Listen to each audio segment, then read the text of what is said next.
G'day, my name's Dan the Wine Man. Thanks very much for showing interest. And remember, wines aren't good for special occasions. Wines are special occasions.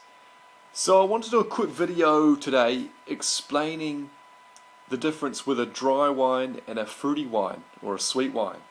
So if you know your palate at all, you might know that you like a bit of fruitiness or sweetness to a wine, or you may like a more dry style wine, and there can be different purposes too. Like a dry wine's going to be better with different meals. Like say a fish meal, it's going to cut through the fat of the fish, whereas a fruity wine may be better on its own or later in the evening. So there's different purposes there, and one thing you can go by is when the wine's being made, you have your Brix level, or that's another word for sugar in a wine. And so say you've got a lot of sugar to start with, as far as the grapes, there might be really fruity grapes, say late harvest pick, and then when you add the yeast, and then as it's turned to alcohol, the sugar's dropping. So the lower the alcohol, the higher the sugar. So say you've got a wine 8.5%, it's going to still have a lot of sugar residue. Whereas say it's 15.5, it's almost going to have nothing. So that's something to go by. It's no indication of quality. Sometimes I hear that it's indication of quality.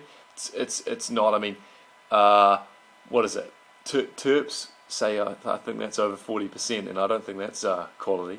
So it's no indication of quality, but it is an indication whether it be dry or more fruity. So if you like a more fruity style, or that's what you want to enjoy at that time, have a look at the alcohol percent. So if you're looking at 8.5, it's really nice and fruity. 15's really dry, so in the middle is going to sort of vary there.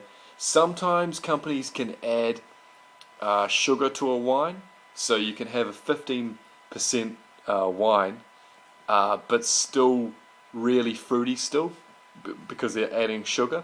With a lot of fine wines, they can't do that, so especially German wines, the Praterkas or Qualitiers wine, couldn't legally do that. You'd be put in jail as a German grower.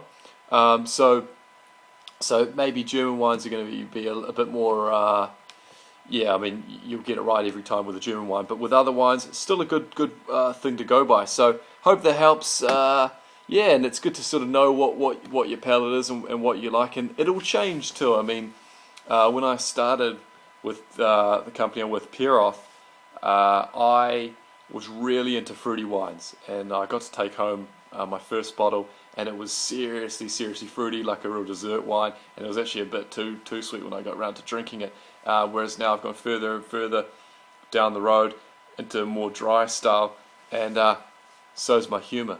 So everything's getting dry. So thanks very much for showing interest. Appreciate it.